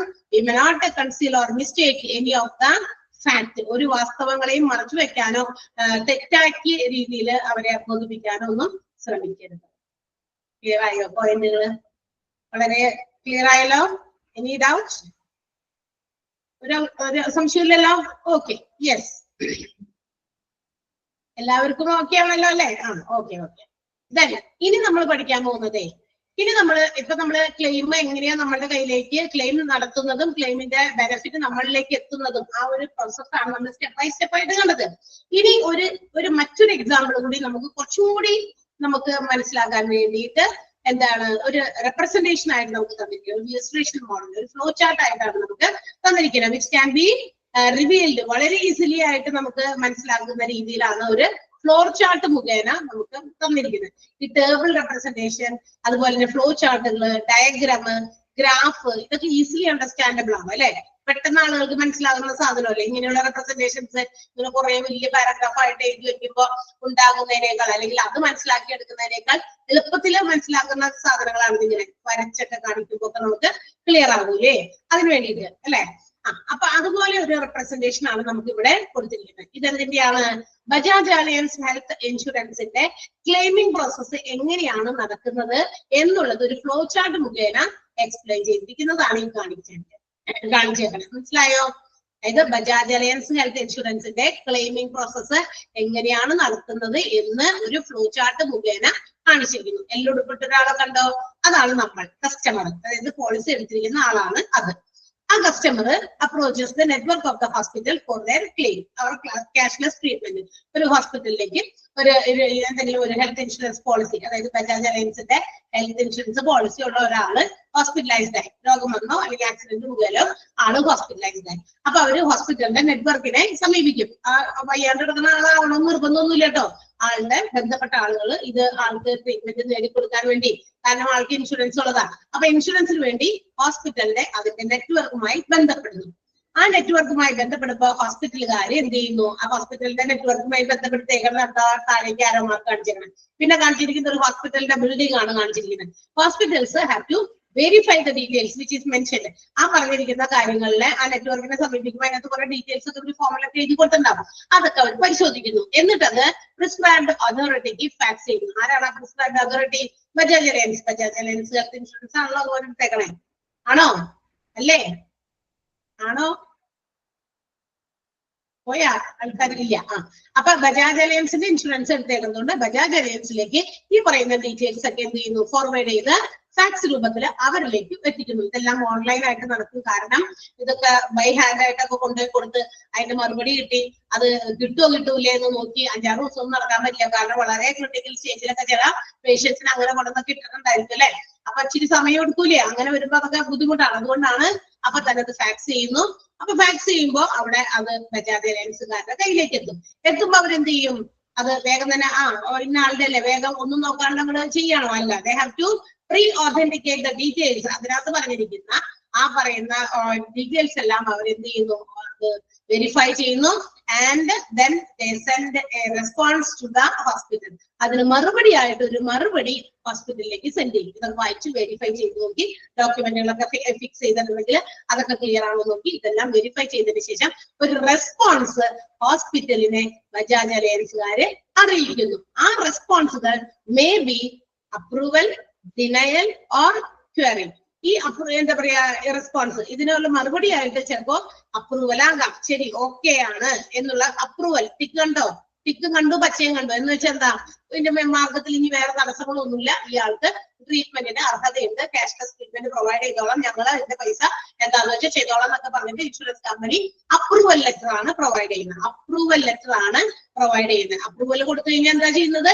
Approval letter will be provided by the Bajaj Allianz. Approval letter കൊടുക്കുന്നു. അതേസമയം ഇത് വെരിഫൈ ചെയ്ത് നോക്കി ഇതിനകത്ത് എന്തെങ്കിലുമൊക്കെ കോംപ്ലിക്കേഷൻസ് ഉണ്ട്, ചിലപ്പോൾ അതിന് ആ പറഞ്ഞ കാര്യങ്ങളിൽ ഡീറ്റെയിൽഡ് ക്ലാരിഫിക്കേഷൻ കുറവോ അല്ലെങ്കിൽ എന്തെങ്കിലും ഡോക്യുമെന്റ് ഇല്ലായ്മയോ കാരണം കമ്പനി ബജാജ് അലയൻസ് എന്ന് പറയുന്ന കമ്പനിക്ക് എന്ത് ചെയ്യാം? അത് ഡിനൈ ചെയ്യാം, റിജക്ട് ചെയ്യാം. അതുകൊണ്ട് അവരൊരു ഡിനൈൽ ലെറ്റർ അല്ലെങ്കിൽ റിജക്ഷൻ ലെറ്റർ ആണ് ബജാജ് അലയൻസുകാർ ഹോസ്പിറ്റലിലേക്ക് കൊടുക്കാൻ പറ്റില്ല, ഞങ്ങൾ ട്രീറ്റ്മെന്റ് നടത്താനായിട്ട് പറയുന്നില്ല, കാരണം ഞങ്ങൾ പൈസ തരില്ല. ബിക്കോസ് ഇതിനകത്ത് പറയുന്ന കാര്യങ്ങൾക്ക് അല്ലെങ്കിൽ ടേംസ് ആൻഡ് കണ്ടീഷൻസിന് എതിരായോ അങ്ങനെ മറ്റെന്തെങ്കിലും കൊണ്ടായിരിക്കുമല്ലോ ഡിനൈ ചെയ്യുന്നേ, എതിർക്കുന്നത് അല്ലെങ്കിൽ റിജക്ട് ചെയ്യുന്നത്. ഡിനൈ മീൻസ് എന്താ? റിജക്ഷൻ തന്നെയാണ് കേട്ടോ. അപ്പൊ റിജക്ട് ചെയ്യുന്നത് ചിലപ്പോൾ അത്തരം കാരണങ്ങൾ കൊണ്ടായിരിക്കാം. അപ്പൊ അങ്ങനെ റിജക്ട് ചെയ്ത് കൊടുക്കും. ഓക്കെ, നെക്സ്റ്റ് വൺ എന്താണ്? ഇനി വേണമെങ്കിൽ മറ്റൊരു രീതിയിലും കൂടി ആകാം, അന്വേഷിക്കണം ഇവർക്ക്. ചിലപ്പോ ചില കാര്യങ്ങളിൽ ചില ക്ലാരിഫിക്കേഷൻസ്, ചില എൻക്വയറീസ് കൂടി ചിലപ്പോൾ അവർക്ക് നടത്തേണ്ടി വരും. ഇപ്പൊ ആ പേഷ്യന്റിന്റെ രോഗത്തെ കുറിച്ചോ, അപ്പൊ ചിലപ്പോൾ ഇവര് പറയാത്ത ചില രോഗങ്ങളൊക്കെ അതിനകത്ത് കയറി വന്നിട്ടുണ്ടെങ്കിൽ അതിന് കവറേജ് കൊടുക്കാൻ കമ്പനിക്ക് പറ്റില്ല. അപ്പൊ അതുകൊണ്ട് ചില ക്വറീസ് നടത്തേണ്ടതാണെങ്കിൽ query letter will be provided by the Bajaj Allianz provide ചെയ്യുന്നത് ക്വറി ലെറ്റർ ആണ്. അപ്പൊ 3 രീതിയിലുള്ള ലെറ്ററുകൾ എല്ലാം ഒരുമിച്ച് കൊടുക്കൊന്നുമില്ല, ഏതെങ്കിലും ഒരെണ്ണം ഏത് വേണമെങ്കിലും ആകാം. അത് അവരുടെ ഡിപെൻഡ്സ് അപ്പോൺ ദ ഇൻഷുററിനെ സംബന്ധിക്കുന്ന കാര്യമാണത്. അപ്പൊ അവർക്ക് വേണമെങ്കിൽ അത് അപ്രൂവ് ചെയ്യാം, വേണമെങ്കിൽ അല്ല, എല്ലാം ഓക്കെ ആണെങ്കിൽ അപ്രൂവൽ കൊടുക്കുന്നു. എന്തെങ്കിലും ഡിസ്റ്റർബൻസുകൾ ആ പറയുന്ന ഡോക്യുമെന്റിലോ ഫോമുകളിലോ ഒക്കെ ഉണ്ടെങ്കിൽ ഡിനൈ ചെയ്യാം, അല്ലെങ്കിൽ എന്ത് ചെയ്യാം? ക്വറി ചെയ്യാം. ക്വറി ലെറ്റർ ആണെങ്കിൽ ക്വറി ചെയ്യാം, അന്വേഷിക്കേണ്ടതാണെങ്കിൽ ക്വറി ലെറ്റർ ആയിരിക്കും സബ്മിറ്റ് ചെയ്യേണ്ടത്. റിജക്ട് ചെയ്യുകയാണെങ്കിൽ ഡിനയൽ ലെറ്റർ ആണ്. അപ്രൂവൽ കൊടുത്തിട്ടുണ്ടെങ്കിൽ അപ്രൂവൽ ലെറ്റർ ആയിരിക്കും ബജാജ് അലയൻസ് സെൻഡ് ചെയ്യുന്നത്. ഓക്കെ, ക്ലിയർ ആയോ? ആ ഫ്ലോ ചാർട്ടിൽ നിന്ന് ഇതാണ് നമുക്ക് ഇങ്ങനെ മനസ്സിലാക്കി എടുക്കണ്ടേ. ആ ഫ്ലോ അങ്ങനെയാണ്, ഏരോ മാർക്കൊക്കെ പോയിക്കണോ? അത് കഴിയും. ഇനി when if the Bajaj Alliance has given the approval letter ആണ് ബജാജ് അലയൻസ് കൊടുത്തിരിക്കുന്നെങ്കിൽ ഹോസ്പിറ്റൽസിലേക്ക്, അങ്ങനെയാണെങ്കിൽ എന്ത് ചെയ്യും? ഹോസ്പിറ്റൽസ് പിന്നെ ഹോസ്പിറ്റലിന്റെ പടം കണ്ടോ? ഹോസ്പിറ്റലിന്റെ പടമല്ല, അവര് എന്താ പറയാ പേഷ്യന്റിനെ കാണിച്ചിരിക്കുകയാണ്. എന്ത് ചെയ്യുന്നു? അവരപ്പം തന്നെ admits the patient without any deposit, ഒരു കാശും ഡെപ്പോസിറ്റ് ആയി സ്വീകരിക്കാതെ പേഷ്യന്റിനെ അന്നേരം തന്നെ അഡ്മിറ്റ് ചെയ്യുന്നു. And provides cashless treatment. എന്ത് ചെയ്യുന്നു? കാശൊന്നും വാങ്ങിക്കാണ്ടുള്ള ട്രീറ്റ്മെന്റ് അവിടെ തന്നെ അങ്ങോട്ട് ആരംഭിക്കുന്നു. ക്ലിയറായോ? അപ്പൊ എപ്പോഴാ അങ്ങനെ ആരംഭിക്കുന്ന? ക്യാഷ്ലെസ് ട്രീറ്റ്മെന്റ് ആരംഭിക്കുന്നത് എപ്പോഴാ? അപ്രൂവല് കൊടുക്കുമ്പോ, അപ്രൂവൽ ലെറ്റർ റിസീവ് ചെയ്യുമ്പോഴാണ്. ഓക്കെ, അപ്രൂവൽ ലെറ്റർ ബജാജ് അലയൻസുകാർ സെൻഡ് ചെയ്യുന്നത് ഹോസ്പിറ്റൽസിലേക്ക് കിട്ടുമ്പോഴാണ് ഹോസ്പിറ്റൽസ് പേഷ്യന്റിനെ അഡ്മിറ്റ് ചെയ്യുന്നതും ക്യാഷ്ലെസ് ആയിട്ടുള്ള ട്രീറ്റ്മെന്റ് പ്രൊവൈഡ് ചെയ്യുന്നതും. ക്ലിയർ? ഇനി ഈ ക്യാഷ്ലെസ് ട്രീറ്റ്മെന്റ് മാത്രമല്ല കൊടുക്കാം, അതിന്റെ ഒപ്പം തന്നെ നോൺ മെഡിക്കൽ ആയിട്ടുള്ള എക്സ്പെൻസസ് മീറ്റ് ചെയ്യുന്നു. മറ്റേതെങ്കിലും തരത്തിലുള്ള കോപേയ്മെന്റ്, അനുബന്ധ ചെലവുകളൊക്കെ ഉണ്ടാവുമല്ലോ പേഷ്യന്റിന് വരുന്ന, അത്തരം ചെലവുകളെല്ലാം തന്നെ insurance company before the discharge of the പേഷ്യന്റിനെ ഹോസ്പിറ്റലിൽ നിന്നും ഡിസ്ചാർജ് ചെയ്യുന്നതിന് മുമ്പ് ഇതിന്റെ ഒക്കെ കാശ് അവിടെ അടച്ചിരിക്കുന്നു. ഓക്കെ, അതാണ് അപ്രൂവൽ ലെറ്റർ കിട്ടിക്കഴിഞ്ഞാലുള്ള സ്ഥിതി. അപ്രൂവൽ ആണെങ്കിൽ മാത്രമേ ഇതൊക്കെ ചെയ്യുള്ളൂ. അതേസമയം if the insurance company denies, അല്ലെങ്കിൽ ഇത് പറ്റില്ല, ഡിനയൽ ലെറ്റർ ആണ് ഹോസ്പിറ്റലിലേക്ക് ബജാജ് അലയൻസുകാർ സെൻഡ് ചെയ്യുന്നതെങ്കിൽ ഹോസ്പിറ്റൽ അഡ്മിറ്റ്സ് ദ പേഷ്യന്റ്, ഹോസ്പിറ്റലിൽ പേഷ്യന്റ് അഡ്മിറ്റ് ചെയ്യും. എങ്ങനെ? ആസ് ക്യാഷ് പേഷ്യന്റ്, ക്യാഷ് തരേണ്ട പേഷ്യന്റ് ആണെന്ന് പറഞ്ഞിട്ടാണ് അഡ്മിറ്റ് ചെയ്യുന്നത്. And patient have to pay the bill. തീർച്ചയായിട്ടും അതിന്റെ ബില്ല് പേഷ്യന്റ് തന്നെ കൊടുക്കേണ്ടി വരും. ഓക്കെ, അതായത് മറ്റവര് ഡിനൈ ചെയ്തേക്കാണ്, ഇല്ല പൈസ തരില്ല, കാരണം അവരുടെ ഡോക്യുമെന്റുകൾ ക്ലിയർ ആകാനിട്ടാകാം, അല്ലെങ്കിൽ മറ്റേതെങ്കിലും കാരണങ്ങൾ കൊണ്ടാകാം. മെനി റീസൺസ്, അത് ഡിപെൻഡ്സ് അപ്പോൺ ദ പോളിസിയെ സംബന്ധിച്ച് അത് മാറിക്കൊണ്ടിരിക്കും. അത് പല കാരണങ്ങൾ കൊണ്ടാകാം കമ്പനി അത് ഡിനൈ ചെയ്തത്. ഇനി അപ്പോൾ തന്നെ പിന്നീട് ട്രീറ്റ്മെന്റ് കഴിഞ്ഞ് വീട്ടിൽ പോയിട്ടോ എപ്പോഴെങ്കിലും they can make A claim four reimbursement. അതായത് വീണ്ടും നമുക്ക് അത് റീഇംബേഴ്സ് ചെയ്ത് കിട്ടാൻ വേണ്ടി, ക്ലെയിം കിട്ടാൻ വേണ്ടിയിട്ട് വീണ്ടും ഒന്നുകൂടി ക്ലെയിമിന് കാര്യങ്ങൾ മുന്നോട്ട് നീക്കാൻ പറ്റും. ഓക്കെ, പിന്നീട് ചിലപ്പോൾ അത് ക്യാഷ് ആയിട്ടൊക്കെ ആയിരിക്കും കിട്ടുക. ഓക്കെ, അപ്പൊ അങ്ങനെയാണ്. അപ്പൊ ഡിനയൽ ലെറ്റർ കിട്ടിക്കഴിഞ്ഞാൽ ക്യാഷ് പേഷ്യന്റ് ആയിട്ടാണ് പേഷ്യന്റിനെ ഹോസ്പിറ്റലിൽ അഡ്മിറ്റ് ചെയ്യുന്നത്. പേഷ്യന്റ് തന്നെ ബില്ലിന്റെ പേയ്മെന്റ് അടയ്ക്കണം, ഡിനയൽ ലെറ്റർ ആണെന്ന്. ക്ലിയർ ആണല്ലോ? And if it is for a query വേണമെങ്കിൽ, അല്ലെങ്കിൽ അന്വേഷണത്തിനാണെങ്കിൽ ക്വറി ലെറ്റർ ആണ് ബജാജ് അലയൻസ് ഹോസ്പിറ്റലിലേക്ക് സബ്മിറ്റ് ചെയ്യാം. ഇനി ക്വറി ലെറ്റർ ആണ് കിട്ടുന്നതെങ്കിൽ ഹോസ്പിറ്റൽസ് എന്ത് ചെയ്യുന്നു? എന്താ പറയാ, ക്വറീസ് ആയിരിക്കും, കുറെ ചോദ്യങ്ങൾ. ക്വറി മീൻസ് എന്താ? അന്വേഷണ വിഭാഗമാണ്. അപ്പൊ അന്വേഷണത്തിൽ എന്താ കുറച്ച് ചോദ്യമൊക്കെ അങ്ങനെ ചോദിക്കും. അപ്പൊ അതിനൊക്കെ കൃത്യമായി ഡോക്ടേഴ്സ് എന്ത് ചെയ്യുന്നു, മറുപടികളൊക്കെ കൃത്യമായിട്ടൊക്കെ കൊടുക്കും. അങ്ങനെ കുറച്ച് ചോദ്യോത്തര വേളകളൊക്കെ കഴിഞ്ഞിട്ട് വീണ്ടും എന്ത് ചെയ്യും, അപ്രൂവൽ വേണമെങ്കിൽ കൊടുക്കണോ വേണ്ടിയെന്ന് അത് കഴിഞ്ഞ് വീണ്ടും ബജാജ് അലയൻസിലേക്ക് അരമാർക്ക് പോയി നോക്കി നിങ്ങൾ കണ്ടോ, അരമാർക്ക് പോയേക്കണം കണ്ടോ. ആ ക്വറി എന്ന് പറയുന്നതിൽ കഴിഞ്ഞിട്ട് hospitals access the reply for queries asked by doctors. Hospitals എന്താ പറയാ, അവരോട് ചോദിക്കപ്പെടുന്ന ചോദ്യങ്ങൾ അതിനൊക്കെ ഉത്തരങ്ങളായിട്ട് ഫാക്സ് ആയിട്ടൊക്കെ ഈ പറയുന്ന കമ്പനിയിലേക്ക് ബജാജ് അലയൻസിലേക്ക് അയച്ചുകൊണ്ടിരിക്കും. അതിന്റെ ചോദ്യോത്തരവേള ഇത് കഴിഞ്ഞ് കഴിയുമ്പോൾ വീണ്ടും അത് ബജാജ് അലയൻസ് വെരിഫൈ ചെയ്തപ്പോ നോക്കി കൊടുക്കണോ, അപ്രൂവൽ കൊടുക്കണോ, ഡിനയൽ ചെയ്യണോ, വീണ്ടും ക്യൂറിൽ പോണോ എന്നുള്ളത് വീണ്ടും പോകും. അപ്പൊ ചിലപ്പോഴൊക്കെ ആ ഒരു പ്രോസസ്സ് 1-2 പ്രാവശ്യം ഇങ്ങനെ കണ്ടിന്യൂ ചെയ്തുകൊണ്ടിരിക്കും. ഓക്കെ, അപ്പൊ ഡിനയിലാണെങ്കിലും അവർക്ക് വീണ്ടും പിന്നീട് എപ്പോഴെങ്കിലും ക്ലെയിം ചെയ്യാൻ പറ്റും ആ ഒരു കാരണം ഇതൊക്കെ അതിന്റെ വ്യക്തതയൊക്കെ വരുത്തിയതിനു ശേഷം. ഓക്കെ, അപ്രൂവൽ ആണെങ്കിലും ഒരു കുഴപ്പമില്ല, ഒറ്റയടിക്ക് എല്ലാ കാര്യങ്ങളും എന്ത് ചെയ്തു, ക്ലെയിമിംഗ് സെറ്റിൽ ചെയ്ത് ആൾക്ക് ട്രീറ്റ്മെന്റ് കിട്ടിക്കഴിഞ്ഞു. മനസ്സിലായോ? അതാണ് പറയുന്നത്, ഈ ക്ലെയിമിംഗ് പ്രോസസ്സ് എല്ലായ്പ്പോഴും എല്ലാ ഇൻഷുറൻസുകൾക്കും ഒരേ സമയം കൊണ്ട് തീർക്കാൻ പറ്റില്ല. അതിന്റെ സമയത്തില് എന്തുണ്ട്, ഡിഫറൻസ് ഉണ്ടെന്ന് തൊട്ട് മുകളിലുള്ള പോയിന്റിൽ നമ്മൾ പറഞ്ഞില്ലേ. ആ ഡിഫറൻസ് വരുന്നതിന്റെ കാരണം ഇതാ, അപ്രൂവൽ കൃത്യമായിട്ട് കിട്ടിക്കഴിഞ്ഞാൽ അപ്പൊ തന്നെ ട്രീറ്റ്മെന്റ് കൊടുത്തു പേഷ്യന്റിനെ അഡ്മിറ്റ് ചെയ്യും അല്ലെ.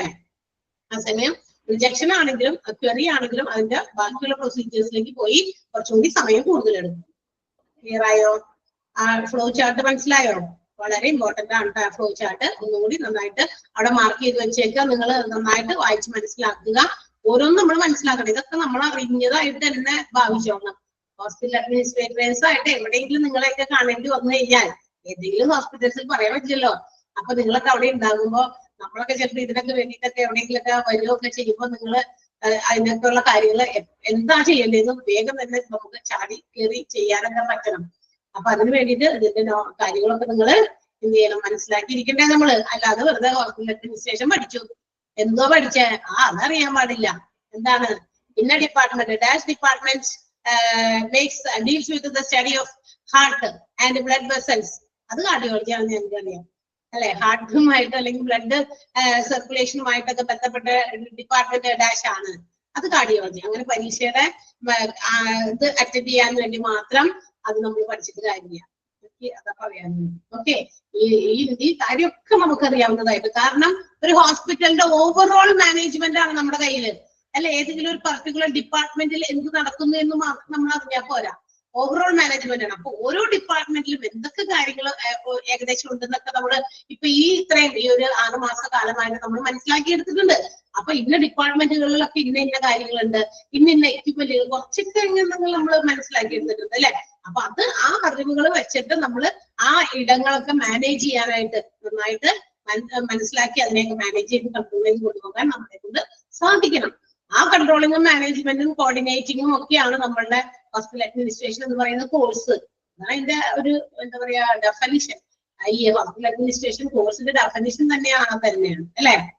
നമ്മൾ പറഞ്ഞു തന്നിട്ടുണ്ട് നിങ്ങൾക്ക് ഫസ്റ്റ് ഇൻട്രൊഡക്ഷൻ ക്ലാസ്സിലേക്ക്. Okay, and that is the last part of our chapter. ഈ ചാപ്റ്ററിന്റെ അവസാനത്തെ ഭാഗമാണ് ഇൻഷുറൻസ് എക്സിക്യൂട്ടീവ് ഓർ ഇൻഷുറൻസ് മാനേജറിന്റെ പ്രധാനപ്പെട്ട ജോലി എന്തൊക്കെയാണ്.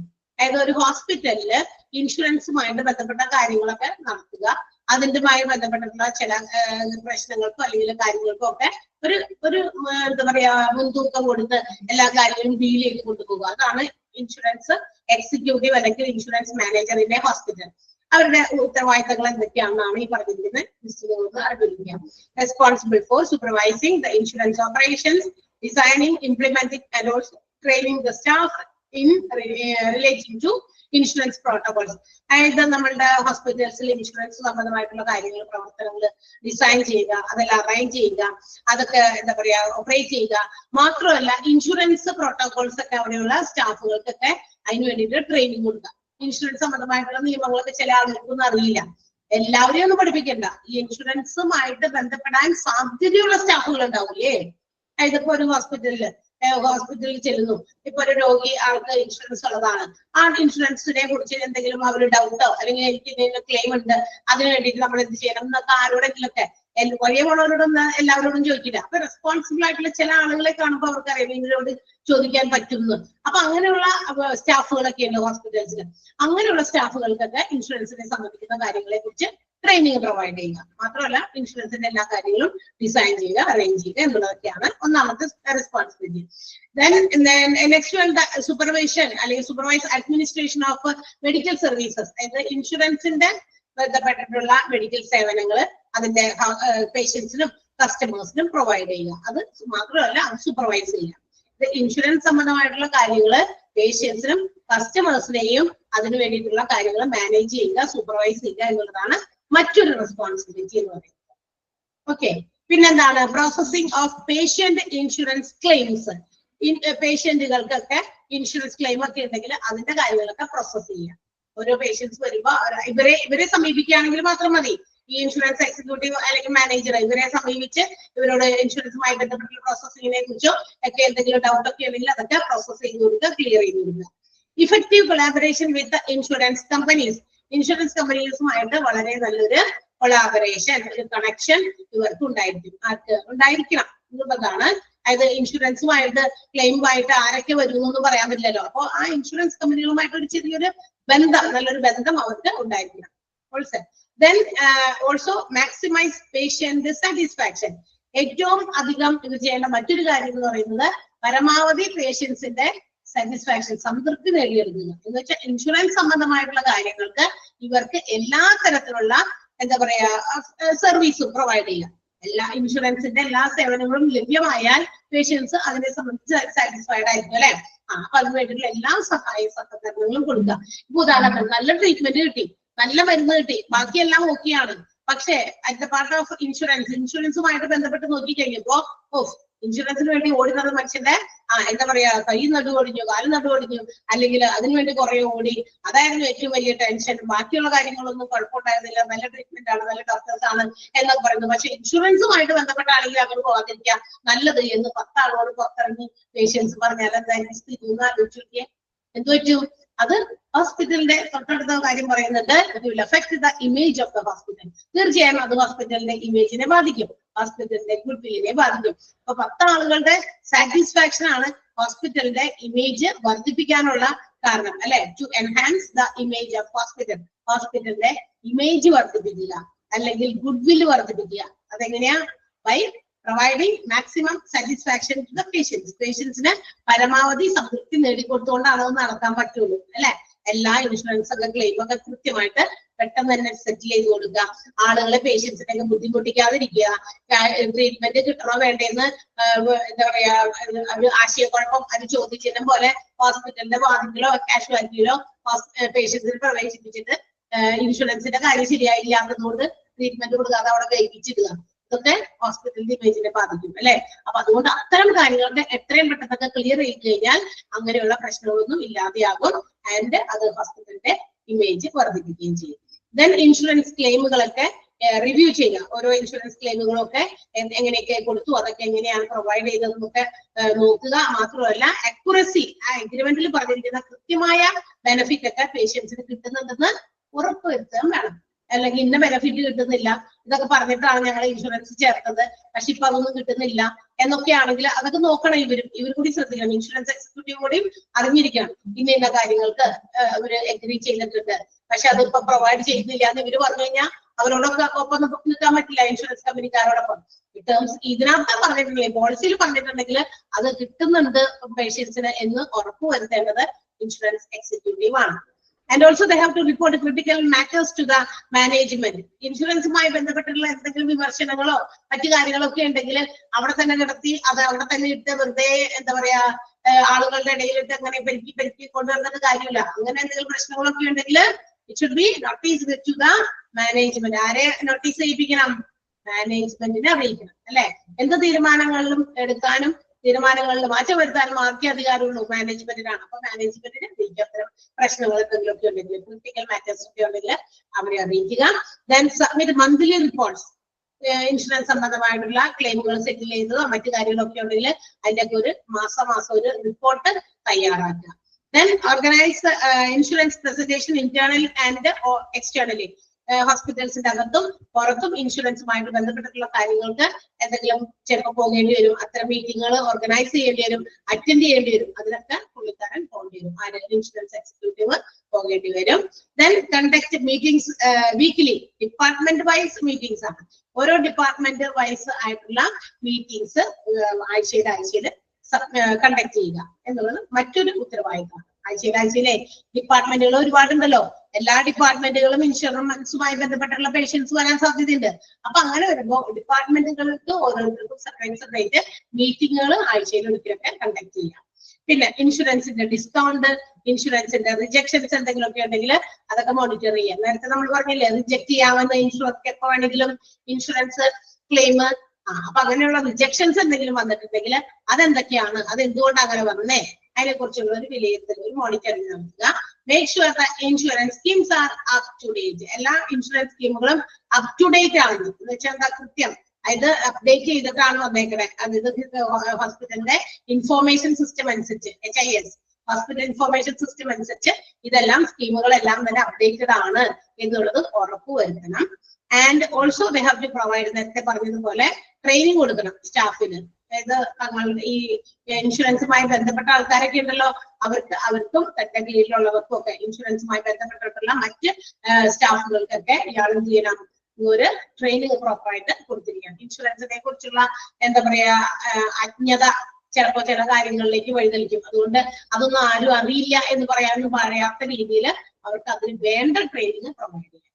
ആൻഡ് നെസസറിലി ഇനി അത്യാവശ്യമാണെങ്കിൽ ന്യൂ റെസ്പോൺസിബിലിറ്റീസ് ഏറ്റെടുക്കാനും ഈ എക്സിക്യൂട്ടീവ് ഓഫീസർ ആവശ്യമുള്ളപ്പോ തയ്യാറാണ്. എന്ന് വെച്ചാൽ പഴഞ്ച രീതിയിൽ തന്നെ ഇരുന്നാൽ മതിയോ? ഓരോ തലത്തിലും ഓരോ രീതിയിലും ഡെവലപ്മെന്റ് ഉണ്ട് അല്ലെ, പുതിയ മാറ്റങ്ങൾ വരൂലേ? അപ്പൊ ഇൻഷുറൻസിലും പുതിയ മാറ്റങ്ങൾ ഉണ്ടെങ്കിൽ അതനുസരിച്ച് പുള്ളിക്കാരൻ അപ്ഡേറ്റഡ് ആകണം. പുതിയ റെസ്പോൺസിബിലിറ്റീസ് ചിലപ്പോൾ ഇൻഷുറൻസുമായി ബന്ധപ്പെട്ട് ഏറ്റെടുക്കേണ്ടി വരും. അത് ഏറ്റെടുക്കാൻ തയ്യാറാകണം. So these are the responsibilities of insurance executive or insurance manager. Insurance manager അല്ലെങ്കിൽ എക്സിക്യൂട്ടീവിന്റെ ചില ഉത്തരവാദിത്തങ്ങളാണ് ഇതിനകത്ത് നമ്മൾ കണ്ടത്. ക്ലിയർ ആയോ? ഒന്ന് വായിച്ചു നോക്കാമോ? പെട്ടെന്ന് വായിച്ചു നോക്കിയേ പോയിന്റുകൾ.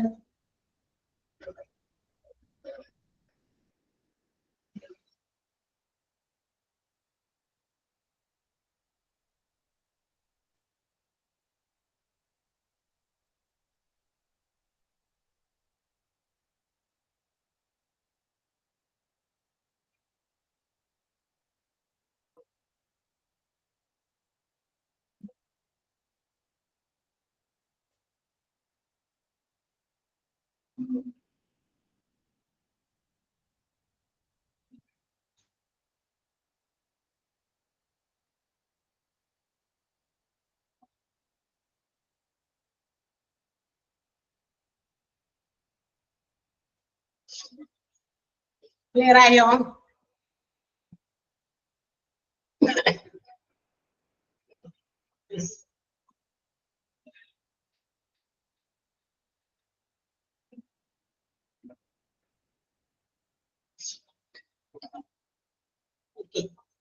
അപ്പൊ നമ്മളുടെ ചാപ്റ്റർ തീർന്നു എന്നല്ല, ചാപ്റ്ററുകളും തീർന്നു. ഓക്കെ, ഞാൻ ആകെ എത്ര ചാപ്റ്റർ എടുത്തെന്ന് നിങ്ങൾക്കറിയാലോ.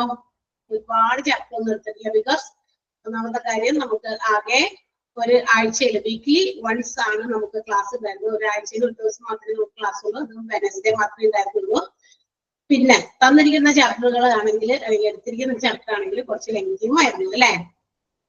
അപ്പൊ അങ്ങനെയൊക്കെ ഉള്ളത് കൊണ്ട് നമ്മൾ വളരെ കുറച്ച് ചാപ്റ്റർ, 2 ചാപ്റ്റർ, 3-ലും ഒരു ചാപ്റ്റർ, 4-ലും ഒരു ചാപ്റ്റർ, ഏതൊക്കെയാണ് പറഞ്ഞേ?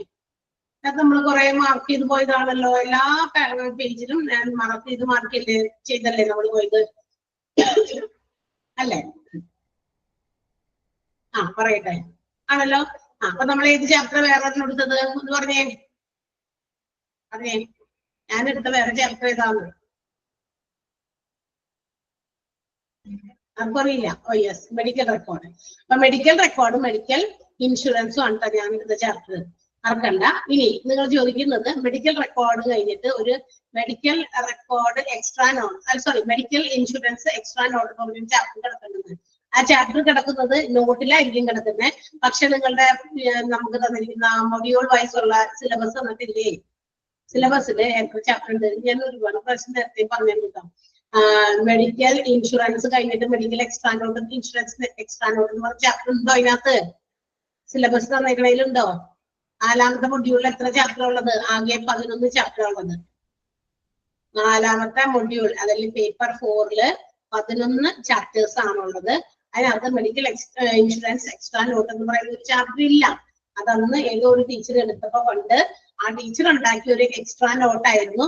എക്സ്ട്രാ നോട്ട് അത് അവിടെ അങ്ങനെ ഒരു PDF പോലെ ചെയ്ത് കിടക്കുന്നതാണ്. ഈ വെച്ച് അത് വേണ്ട, നമുക്ക് ആവശ്യമില്ല. അല്ലാണ്ട് തന്നെ നമ്മള് ഇത് ഫുള്ള് ഇവിടെ പഠിച്ചിട്ടുണ്ട്.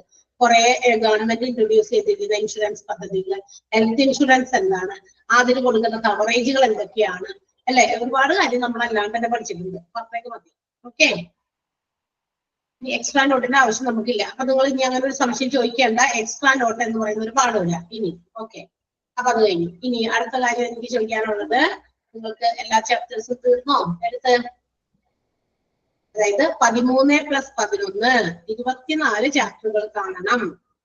11 + 13 13 എണ്ണം 3rd മൊഡ്യൂളിലെയും 11 എണ്ണം ഇതിലെ നമ്മുടെ 4th മൊഡ്യൂളിലെയും ചാപ്റ്റേഴ്സ് കാണണം. അതില് ഇനി 400 കണ്ട 4